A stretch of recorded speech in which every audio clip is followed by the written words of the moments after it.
diving. Hope comes and stops us in our tracks.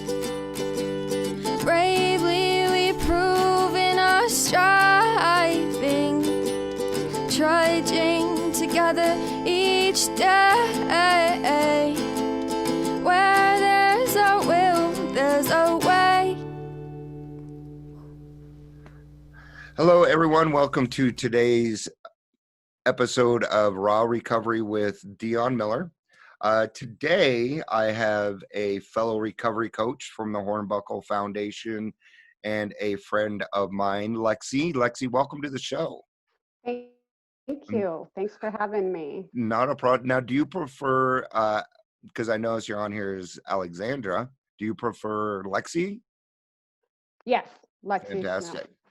Well, I certainly appreciate you coming on. We had set up a couple times before. Coronavirus decided to mess with it. You know, we're recovery coaches, so sometimes things come up. So I'm glad that we were able to finally sit down and get to do this. Yeah.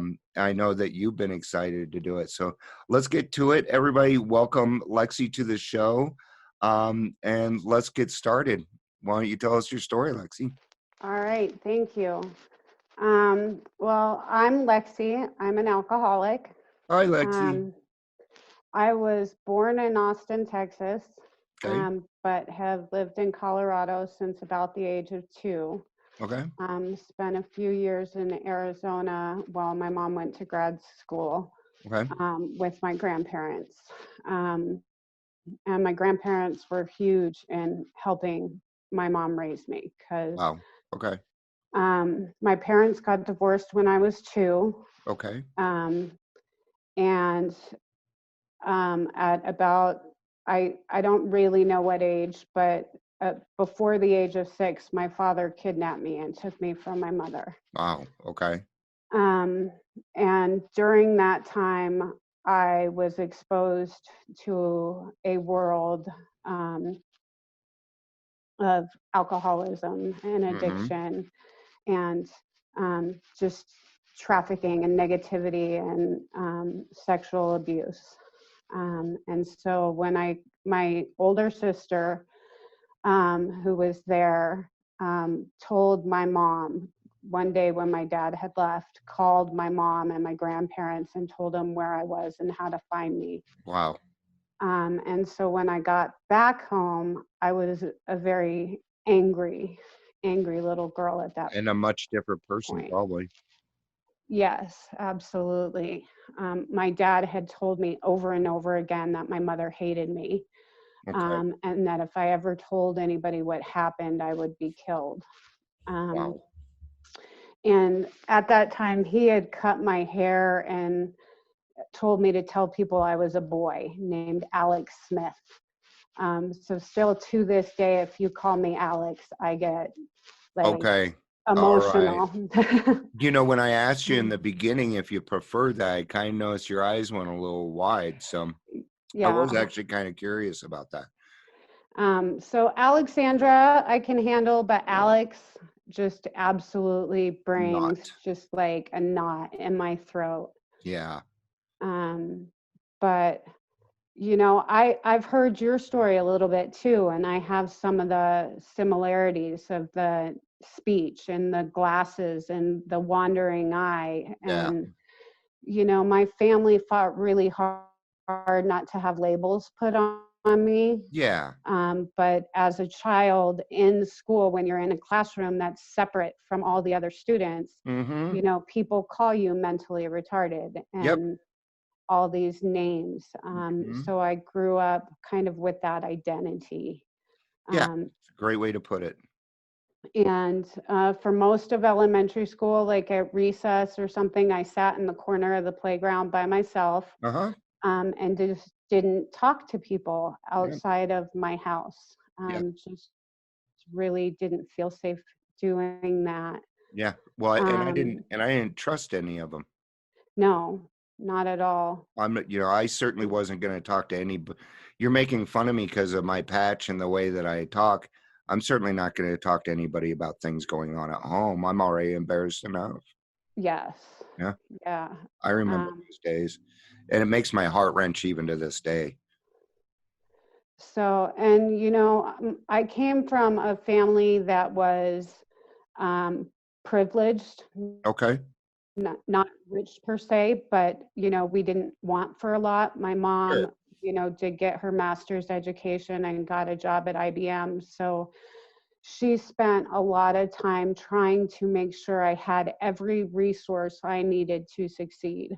That's awesome. But at the same time, I was rebelling from Mhm. about 6 years old, hating her. Um, and, I was lucky. I participated in a program through a company called Landmark Education Okay. at the age of 12 or 13. I think it was 12. And that helped me start to talk to people in public and to Okay. have forgiveness for my mom. So Okay. that was Good. one of the things that helped me. But by my 13th birthday, I had my first drink. Mm-hmm. And we had just won the state championship in basketball. And we went to my mom's house. She wasn't there. And I drank a bottle of wine, and I had two friends, and they had a glass, and I finished the rest of the bottle. Mm-hmm. And then I threw the bottle on our tile floor, thinking it would break. No. And it broke the tile Yeah. floor, not the wine bottle. And at that time, I just wanted more. Like, Mhm. I wanted more and more. And so my friends had me drink wine and vinegar, saying that it would get me drunker. Oh. And I can still remember being in that bathroom all night long, just Mhm. sicker than I've ever been in my entire life. Oh yeah. And the next morning I got up and I wanted more. And I wanted to do it again. And I went out and got Everclear. Wow. And You spent most, graduated fast, didn't you? yeah, I went straight from a bottle of wine to Everclear. Um, and I spent most of that summer in a blackout. Yeah. And it was after that my mom had just moved to Woodland Park, Colorado from Okay. Nederland, Colorado. I grew up in small mountain towns. Mm-hmm. And my grandfather had been staying with us in Nederland, and I was going to go to school there with him. And after that summer of my behavior and my blackouts and my running away, my mom said, "No, you need to come live with me." Yep. But for the next several years, I ran away from home all the time. I dropped out of school. Mm-hmm. And I just drank, and she would try to put me in treatment centers. And I remember her taking me to Cedar Springs Okay. and them doing like this alcohol survey on me. Uh-huh. And I just knew how to answer the questions Yeah. to get out. Like, I was just a weekend party drinker and Mm-hmm. social, like I would describe how my friends drank. Yeah. Versus the fact that I would have gallons of vodka in my Mm-hmm. backpack at all Yeah. times. Mm-hmm. Um, and, my grandpa was 81 and he joined AA. He quit drinking. And Wow. I asked him once why he did that. And he said, so someday I would know there was a place to go. Mm-hmm. And of course, I didn't go then. It would be another 20 years Yeah. before I got to AA. But shortly before he died when I was 17, he asked me to go back to school and graduate. Yeah. And I did. Good for you. And I went to college, and I still did a lot of drinking, Mm-hmm. but it kind of, I would go through these phases. I went through the changing what I drank, Yeah. when I drank. And when I was 19, I had a doctor tell me if I took even one sip of alcohol, I would die. Yeah. And so I quit for a long, long time. All right. And then in 2001, I was raped in Austin, Texas. and I had put myself in a situation. I was smoking pot with these guys and took a ride from them. And they had asked me, like, do you want to ride? And I said no. And they were like, what, are you racist? And like something inside me was like, no, I'm not racist. And I got in the car, and I woke up in a room with these men, and I ended up lighting myself on fire with cigarettes because Wow. I wanted to tell them I had a disease. Yeah. Anything to try to get out, because I could Yes. hear them talking about not letting me go. And after that, I got back to Colorado and I started drinking Yeah. again, heavily. Heavily. Um, I'm sorry and that happened to you. thank you. It's just, you know, in every traumatic thing that's happened in my life, I've had goodness come from it, Yeah. you know. And from that, like, I started dating my kid's dad in high school. Okay. And we separated right before I went to Texas and to Amsterdam when I was down there. And then we got back together when I came back. Okay. And, you know, then 9/11 happened, and we decided that what were we waiting for to get married? We want to have our family. Yeah. And shortly after, I got pregnant with my oldest. And a couple years later, I lost my daughter. She was born stillborn. Okay. And at that point, that's when the pain meds came into my drinking. Okay. And it was, I could go to work and I could get through the day working. I worked at a juvenile detention and treatment center. Okay. And I loved what I did. Mm-hmm. And so it was like I could muster up the strength to roll out of bed to help these girls. Yeah. But then I would get home and I just had to black out. Mm-hmm. And I would take whiskey shots and Vicodin until I fell asleep. Wow. And, you know, we saw a marriage counselor who advised us to go on a romantic weekend because our marriage was ending. Yeah. Okay. And that's when I got pregnant with my youngest son. Okay. And we had decided that weekend that, you know, there was too much anger and fighting that, you know, we weren't going to get back together. But then I got pregnant, and we decided that we really wanted to keep my son. Good. Yeah. And, you know, that's where I was, you know, I explain to my kids sometimes, like, I was a very abusive alcoholic, verbally and physically. Yep. And, you know, at that point, I was able to quit through both my pregnancies, or all three of my pregnancies. Good. But then when my youngest son was about 6 months old, I started drinking again. Okay. And around that time, I was blackout drinking again. My 5-year-old son at the time was pouring out my alcohol. Wow. Every chance he could find it. And so I had I would buy like 5 different bottles so that when he would pour it out, I'd be able to find it again. Yeah. You have a backup. And, you know, when I was talking to him yesterday about my alcoholism, he said, well, make sure you tell people that, you know, you gave me Skylar when I was 5 years old and told me you were too drunk, you know, and Yeah. he was 5, and I gave him a 6-month-old child and said, watch him, I'm too drunk. Yeah. And, you know, that still wasn't enough.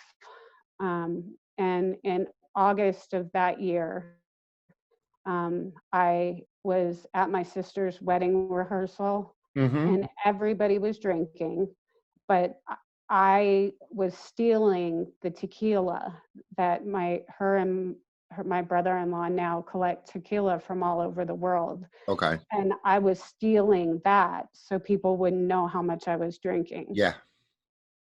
And, you know, I thought I was told that I wasn't allowed to go to my sister's wedding if I didn't go to an AA meeting. Okay. My sister says it wasn't her that said that, but someone in my family had told me that. Sure. So at 6 o'clock in the morning, the day of her wedding, my uncle took me to my first AA meeting. Okay. And then we went to the wedding, and lots of drinking at the wedding, but I wasn't allowed to drink. Yeah. And my aunt decided that she was going to be my temporary sponsor for 90 days. Okay. And so that is the time in my first bout of AA that I actually did AA like it was supposed to be done. Wow. Okay. I read the big book. I went to 90 meetings in 90 days. Uh-huh. And I read a book called Living Sober, which helped me a lot to understand just kind of the chemical stuff that was happening to me and the food allergy. And at that time I was working as a paraeducator. I was also working at a detention center. And I got a sponsor, and I was going to meetings. And at about a year sober, right, just before a year, I was in a car accident. Okay. And my leg was cut almost in half. Wow. And that was 2011. Okay. And that's when pain meds came back into the picture. Yep. But I took them as prescribed for 4 years. Uh-huh. And didn't drink, and still participated in AA. But they were killing me. Yeah. Yeah. They were definitely killing me, and the treatment centers wouldn't take me because I was taking them as prescribed. Correct. Yeah. That's a heck of a conundrum too. Yep.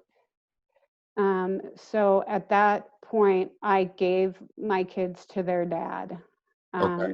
And told him, because for a while I was keeping them.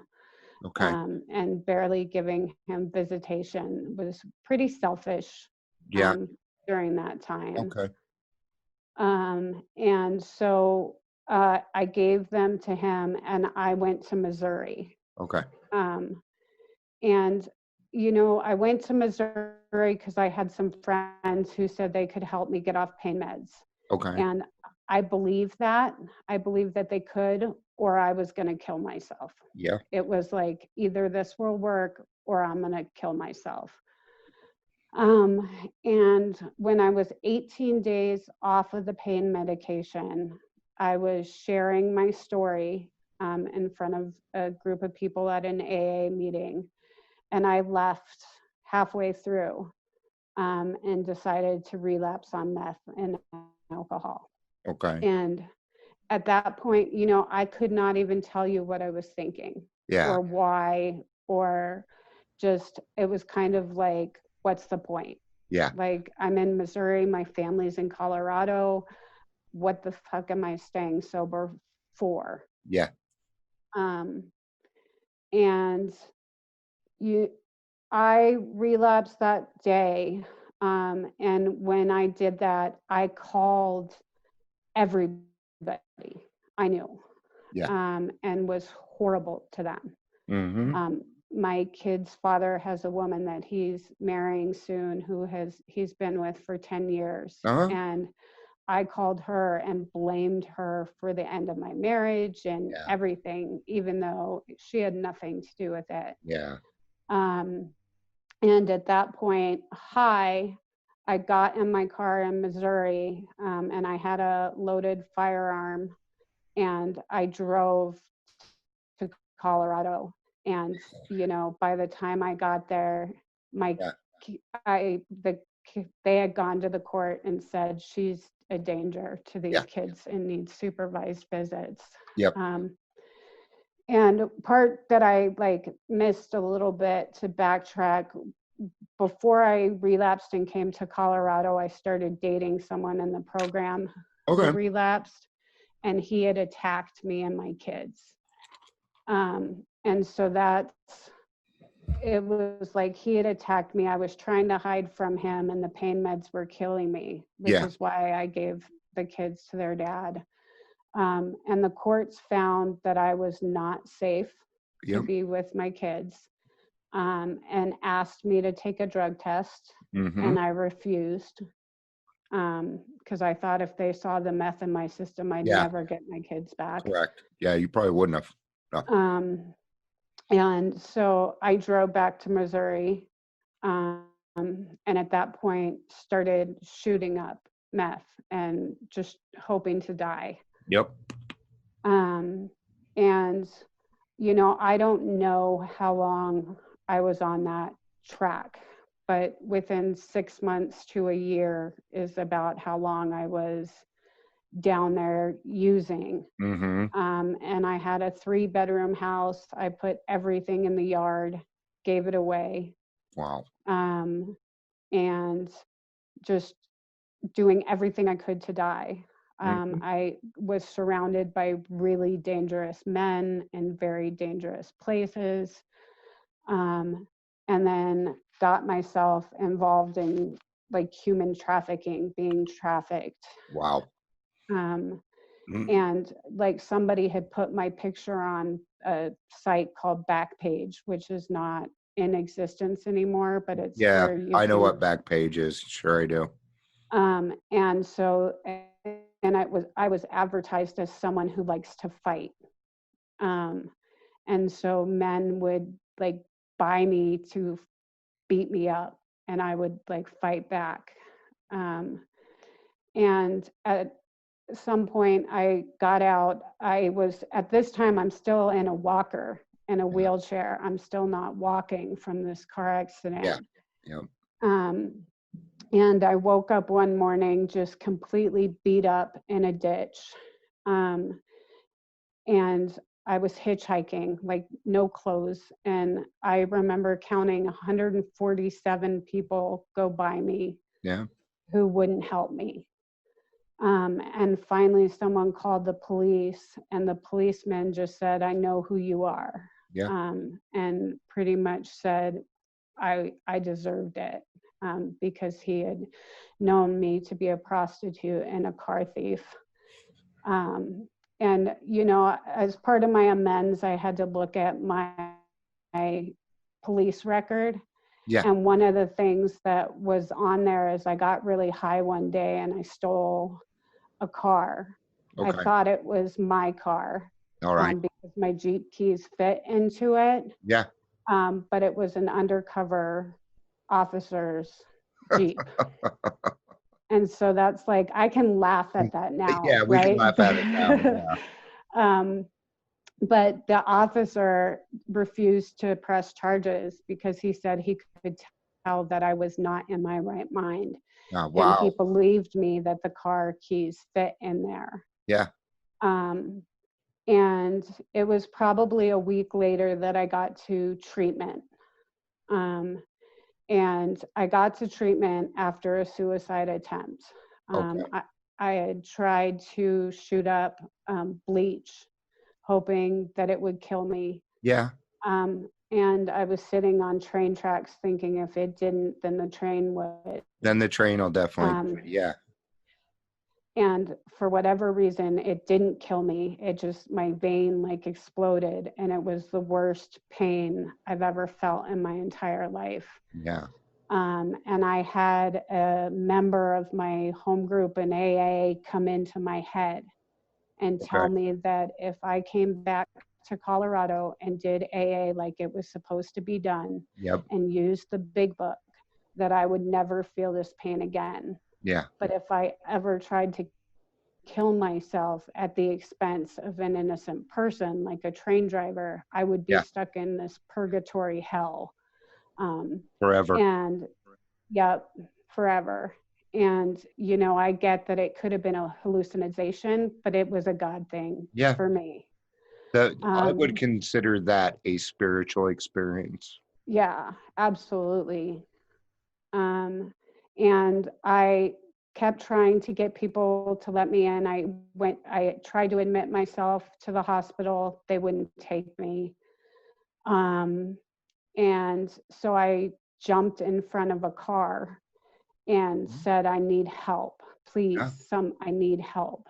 And the woman who I jumped in front of, it's another God thing, just happened to be from Adult Protective Services. And my family and one of my old clients in Colorado had put a missing persons out on me. And she said, Lexi, I know exactly who you are. And I went to treatment.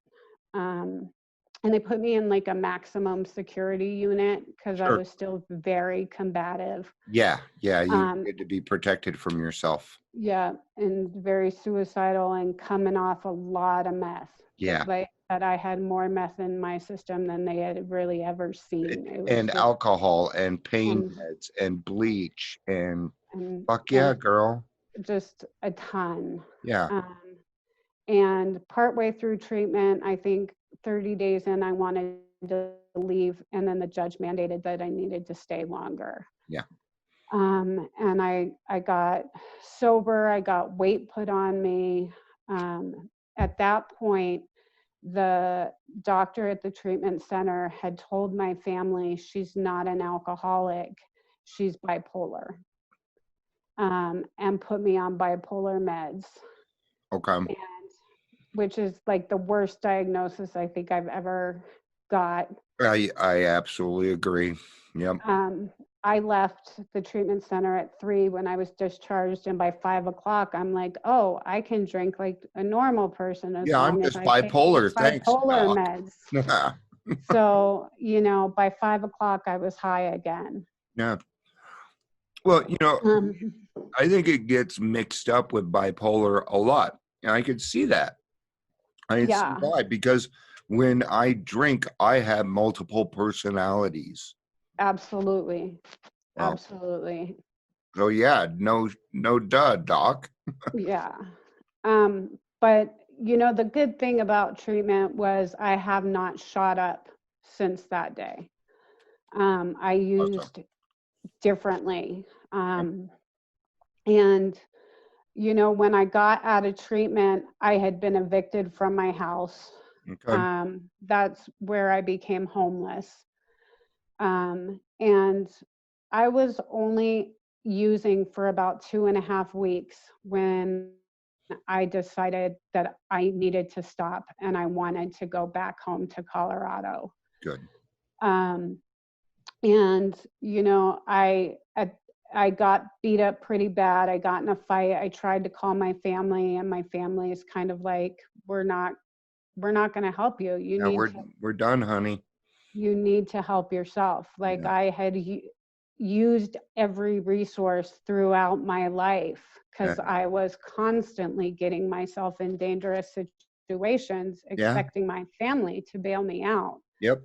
And they had over and over and over again, and they were done. They discovered tough love, which was probably the best thing for them and you. Absolutely.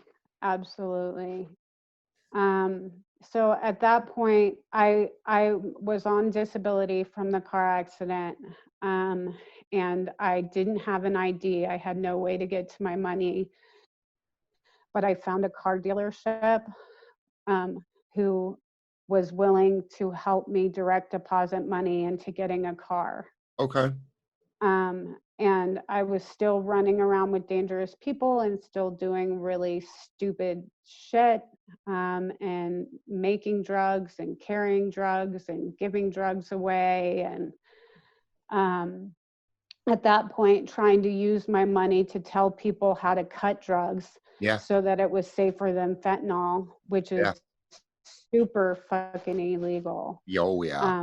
And I got arrested for I had known a drug dealer, and she was like, this person had threatened someone that I knew for owing money who was 17. And so I decided to go through her house with like one of those big yard stakes and broke her window. And so got a court case for myself, Yeah. which probably saved my life. And at that point, I'm still trying to buy this car, and I'm Uh-huh. homeless, and I'm doing stupid shit, and Yeah. telling the probation office that I need to go home, and they're not listening because I'm still like, the cops are watching me at this point with Oh all the yeah. drugs, You and I are and on I didn't their know. radar. Absolutely, Yeah. absolutely, I was.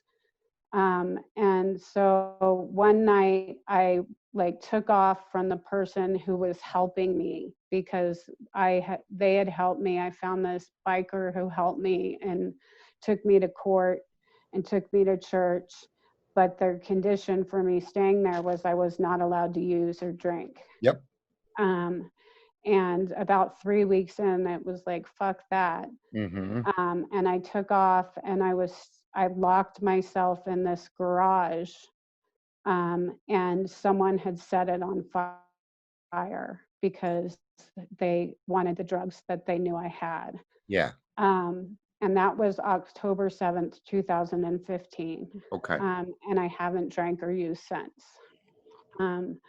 At Wow. that point, when the fire department got me out, they handed me over to the Springfield police, and they took me to court, and my probation officer said, "You're going to get yourself killed. Yeah. You know, you're nuts." Yeah. Just told me I was absolutely Insanity. fucking nuts. Sure. And she said, "You know, you violated probation again. Mm. You know, we're supposed to put you in prison." And I was like facing years for the car theft, for making drugs, for selling Selling drugs, drugs, for cutting prostitution, drugs. Yep. just all this shit. And they said, if you leave Springfield by 5 o'clock today and go back to Colorado, we'll extend your probation to Colorado. But if you fail even one UA, we're going to extradite you back, and you're going to prison. Yep. Last chance. It was my last chance. Yep. Very last chance. And I left. And I got pulled over in Kansas going 100 miles an hour in a car that had no tags. And he let me go. Like, he saw the court papers and my conditions, and he's like, "Honey, just go." Yeah, get to Colorado, please. Yes. My first stop when I got to Colorado probably should have been to see my kids, but I went to an attorney and said, you know, it was my attorney when I was a kid, that my family had get me out of trouble when I was a kid. And he told me, "I'm not going to help you. You got to get yourself out of this. Yep. You know, this is on you." Sounds like your lawyer was in the program. Yes. It sounds like he knew something. Something. Yeah. Absolutely. I have no idea, but I wouldn't doubt it. Yeah. So then I showed up at my mom's house, very entitled, like, "You need to let me stay here and live here, and I'm back." And, you know, at that point, I weighed 86 pounds. Wow. I had like pneumonia, super sick. Yeah. My mom said, "You can stay for a night." She gave me some clothes. Yeah. I had nothing. I had the clothes that I was wearing that I had made out of rags I found in a dumpster. And I still have them. I'm going to make a craft project with them someday. But the next morning, very early, she got me up and kicked me out. Yeah. And by the grace of God, I went to the AA club that I knew in Green Mountain Falls. That night. It was going to snow. Yeah. And I thought, well, at least we can get free coffee there. Yeah. And I had a gentleman who was staying with me who came from Missouri, and he was from the church I went to. And he never tried to hit on me, never did any of that. He was just going to stay with me until I found a way to have safe housing. Sure. Okay. And he helped me get to meetings. That first night, I ran into a guy who I had known from my first times in AA. Okay. He gave me a big book and he got me a hotel and said, girl, you need to take a shower Yeah. and some clean clothes, and told me, you know, you need to get to a meeting tomorrow morning. Yeah. And the next morning I drove to Lakewood trying to see my kids, which was still not a Not good gonna idea. happen. Nope. Didn't happen. But I found a meeting where I go to meetings now. Yeah. And when I first walked in, the director scared the shit out of me and I took off like running. And these 3 women like found me Yeah. and they sat outside at the picnic tables with me and they read me the big book. Was that over at Edit? A day at a time. Oh, dat. Okay. Yeah. And they were my, you know, my angels. Yeah. And they talked to me about the program. And so every day at 6:30, I would go to data time and I would stay Awesome. there until 10 o'clock at night. Yep. And then I would drive to the truck stop on 44th and Ward 44th. Road. Yep. And they would give me a hot bowl of soup and they would let me sleep for 5 hours. Yeah. Yeah, a lot of people don't know that truck stop actually lets a lot of homeless sleep there. And they feed them and stuff. The truck drivers over there are always helping people out. Yeah. Absolutely. As long as you're behaving. Correct. Yeah, Yeah. because I've seen them boot you just as fast too. Yeah, if you're trying to solicit or do anything like that, they'll boot you. But if you're really trying to get yourself out of trouble, they will help you. Yep, that truck stop I've known, they've helped a lot of people over there. Yeah, they're amazing. Yeah, and it's a truck stop, you know. So yeah, but I understand it because it's the only place to get food over there because you got the American, you got the Motel 6, so you know, over there, you know, people need to eat. So you were going to meetings. Going to meetings all day, getting services. I found the Jefferson County Action Center, which gave me clothes. And a lot of the shelters wouldn't let me stay there because I still had an active restraining order, which made me a danger to others. Yep. But I was living in this car. And there was a church in Woodland Park that helped me get the car registered, so that at least it wasn't illegal. And the car had the windows taped up on the side. And it's winter, you know, it was October to December. And I'm not sure which month I had my best friend, like early December, finally said, come have dinner with me, and met me at the Sweet Tomato. And she said, 0 tolerance for bullshit, 0 tolerance for drugs. And I was allowed to stay with her, but I had to get up at 6 o'clock in the morning and leave when they went to work. And they would get home at 8 or 9 at night, and I was allowed to come back. And I stayed there until Christmas, when I moved back to Woodland Park. And when I got to Woodland Park, I started going to therapy. I was still going to meetings 3 times a day. I joined a suicide survivors group called Beautiful Beginnings, which helped me so much. Everybody in there still helps me from here. And then I joined NAMI, which helped a lot, helped me learn about my bipolar and alcoholism and how I have to treat them both as just as important. It is. And so, you know, from there I started to do good, and I got my sponsor back, because when I was a day at a time, I was trying to lie and say I still had 5 years. And luckily there's an old timer there who was like, girl, you don't have 5 days. Get home and get a sponsor. And tell the truth. And I did. Because the only person who was hurting was you. Absolutely. And I was going to die. I was going to die again. And, that went well. I was living on my own probably 3 months when my neighbors were smoking meth and it was Okay. coming through the door because I Yep. lived in an old hotel. All right. And I called my mom and I said, help, Yeah. like I'm going to use. And she let me come and said, you get a month Yeah. and we'll do it month by month. Yeah. Yeah. And Yeah. You gain some respect with your mom. yeah, which was huge. That is huge Huge. for people like us.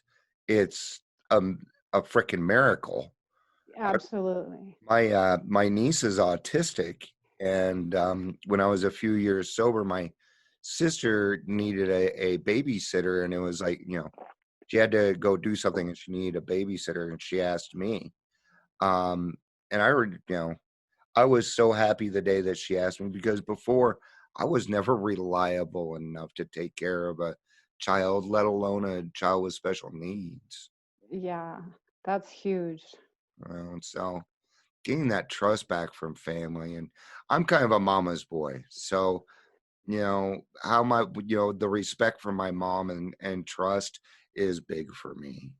So Yeah, me too. I'm a mama's girl for sure.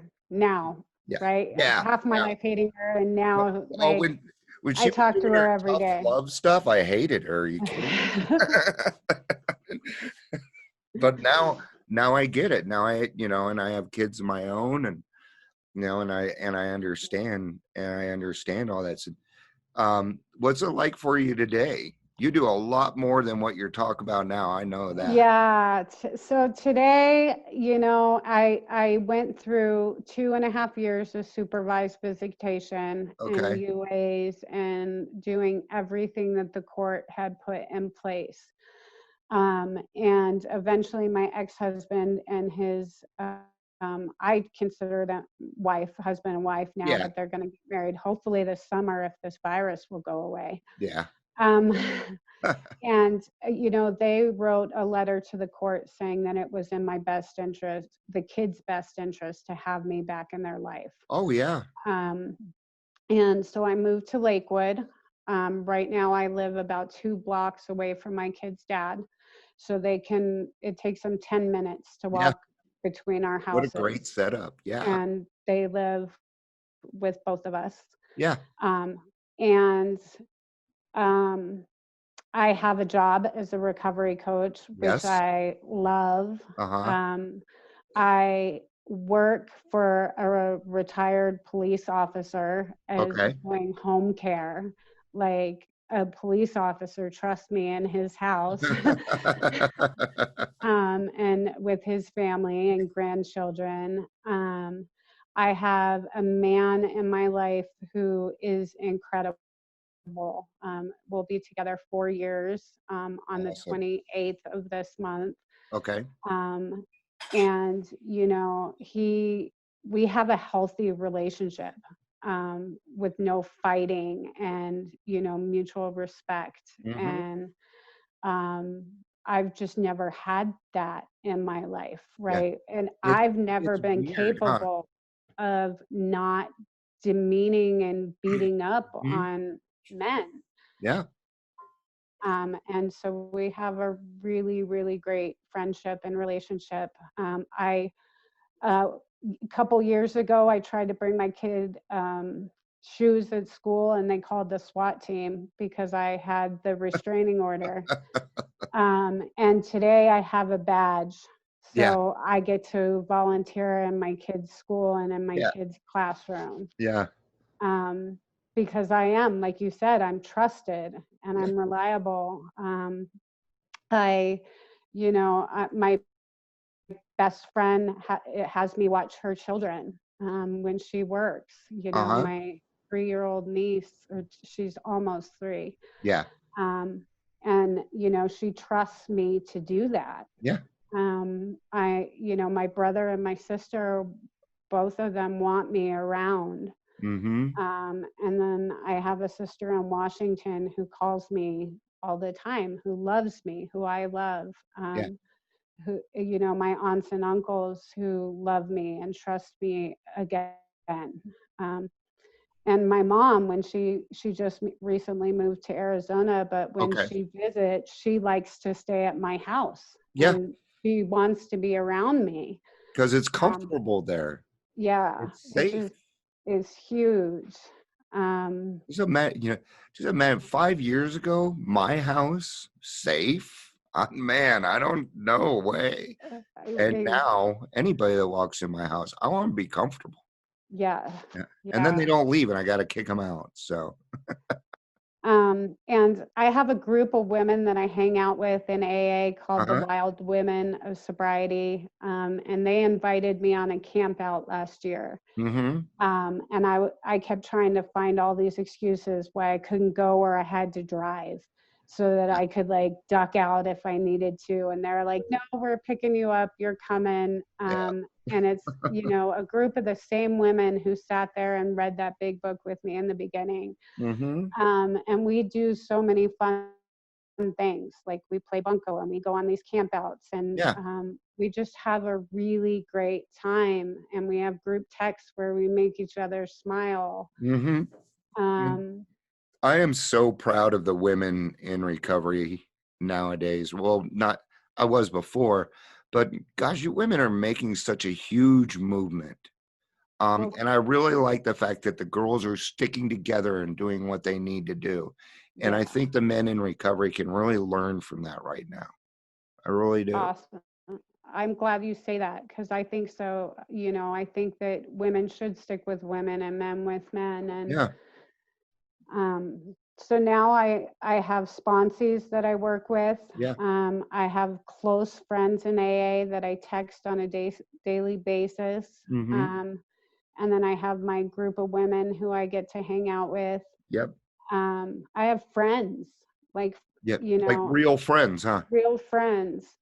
And growing up in a small town, like I love and adore all the people I was friends with then. Sure. And through doing the steps, I get that the reason they're not in my life on a daily basis is because of my behavior. Like Sure. I was an alcoholic who pushed Sure. everybody away and got really abusive, but Mm-hmm. they adore me and they adore that I'm doing well Yeah. today. Well, Um, and what's cool about it now is that we're not just trusted, but we are the people that are examples to other people. I have friends that are coming and old roommates and stuff that contact me and say, Dion, I see you're sober now. What are you doing? What changes are you making? We get to be an example because I didn't hang around non-alcoholics, yeah, the birds of a feather, man. So most of my friends were alcoholic or addicts, things like that. yeah. We get to be And examples. yeah, I learned to ride a bike in sobriety. I had never Fun. learned to do that. So I really enjoy that. Um, and I just got 4 years sober last October, and Congratulations. thank you. I got a tattoo of the semicolon on my foot over the Okay. suicide scar, Yeah. which was a promise to myself and my kids that that would never be an option for me Yeah. again. And So it's cool. not. Yeah. I've learned that there are resources Uh-huh. available, and I don't have to feel that pain. That God moment on the train tracks has come true Yeah. through working the steps of AA the way the big book says with a sponsor, and learning to trust God, which has also been a process for me. Yeah. Um, and working with others, I haven't felt that pain again, and I get to be there for other people Yeah. and And my children. yeah, especially, I had a sponsor who was very big on making sure that I put my priorities in the right place. And I still do that today. So it's me, God, and AA, and then my family. Yeah, Then the rest of you go. Because my family depends on, and before I can go out and do the work, my own household needs to be okay. absolutely. Because I need to be the example to my children. Um, what you and I are doing, and it sounds like your grandpa tried to do it also, is to stop the generational trauma that Yes. goes through generations. And that's what you and I and a lot of people, all of our friends, we're trying to stop that now. And Yeah. I think it's really important. Um, we don't want our kids to go through what we had to go through. No. We don't. And my son unfortunately did a little bit. Mhm. When he was 16, he overdosed because he Good. hit what he thought was a tobacco pipe as hard as he could. And it was laced with a synthetic thing. He had left the house, and within 8 minutes, his friends were carrying him to our doorstep. Yeah. And he Fucking was scary. just overdosing. Yeah. Um, and for me, that's when I learned that my kids have their own contract with God. Yeah. Um, That's a great way and to that put it. Yeah.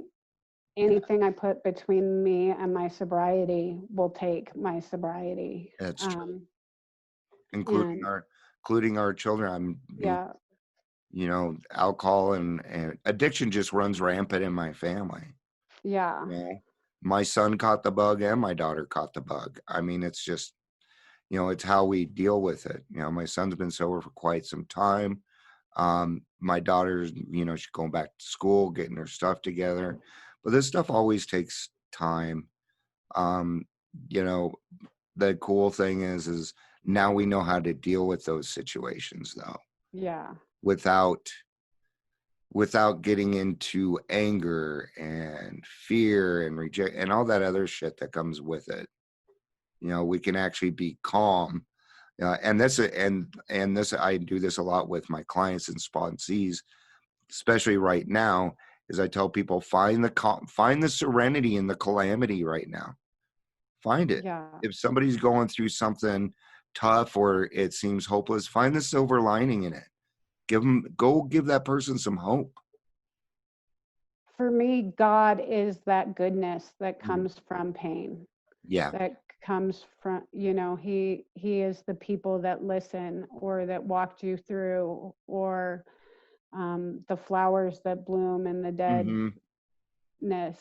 um, you know God has always been there for me. I had a lot of anger, Mm-hmm. but I lived through that. I Yeah. lived through that experience, and I believe that I did because he wants me to be there to help somebody else live through it too. Absolutely. That's why I quit asking why. Yeah. Why did I go through this? Why me? Why? Because he has work for me to do. Yeah. Um, you know, and that's why I don't need to know any more than that. My therapist always says, "Why not you?" Yeah, exactly. Why not me? What am I, something special? You bet I am. I'm special. Aren't we all? Yeah. Yes. Well, this has been awesome. It's been really neat doing these interviews because we work together and stuff, but really getting to know each other um, also gives us the ability where if I come across somebody that has kind of the same story, I know where to go, I know where to send them. And that's a lot of what AA or recovery is not even necessarily having the answers, but giving them the information where they can get the answers. Absolutely. That's what I love most about my sponsor, is that if she doesn't know the answer, she looks in the book. And if Mm-hmm. it's not in the book, then she asks another alcoholic. Yep. She's never pretended to know it all, and she treats me with love, Yeah. no matter what I told her. Because at Yeah. first I needed to tell my story to someone and not be judged. Exactly. And we're going to continue to create safe spaces for people. And I think that's why recovery coaching is working so well.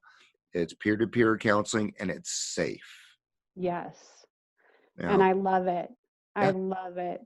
The girls that I get to work with, and to just see that light come on, that light bulb come on. And, Mm-hmm. it's, I can't save anyone. I used to try to save Yeah. everyone. Yeah. And you can't save anybody, but I Nope. can be there to hold you up while Mhm. you save yourself. Yep.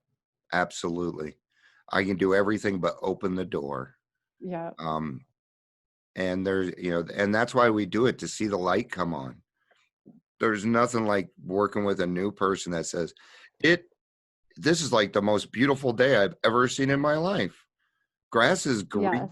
you know, flowers smell good, and they hit that pink cloud. And it's fun to watch people get their lives back and their kids Yeah. back. And, and just to watch them stop fighting and then grow with God, and Yeah. just watching that relationship build. So awesome. Yes. Cool. I love what we do and who we do it for. Yeah. And it's, before, where it used to be when I first got into the program, it was, oh shit, I got to stay sober the rest of my life. And that's why we do it a day at a time. And now it's, you know what? I get to do this for the rest of my life. That's Yes. fucking awesome. I feel fine about that. No worries there. Yeah. So, well, thank you very much for coming on and Yes. sharing your story. A lot of courage there. And I really appreciate it, because, what we talked about is very hard. And a lot of people out there don't want to say anything, they don't want the stigmata and stuff to come back on Yeah. them.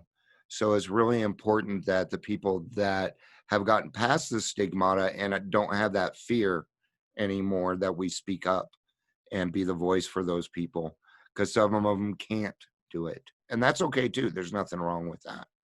Really Yeah. isn't.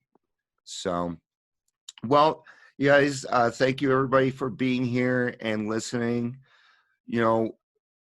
Again, we can see it. We have a story where it's a series of little miracles that seem to happen throughout somebody's life, where God's saying, nope, not yet. Nope, not yet. Even when we decide to make the decision for the ultimate sacrifice. I did that at one point. I decided to move to California to drink, but God has different plans for us, and we have to be okay with that. So I appreciate everybody being here and listening. This has been Raw Recovery with Dion. In the meantime, peace out. I love you all, and have a day.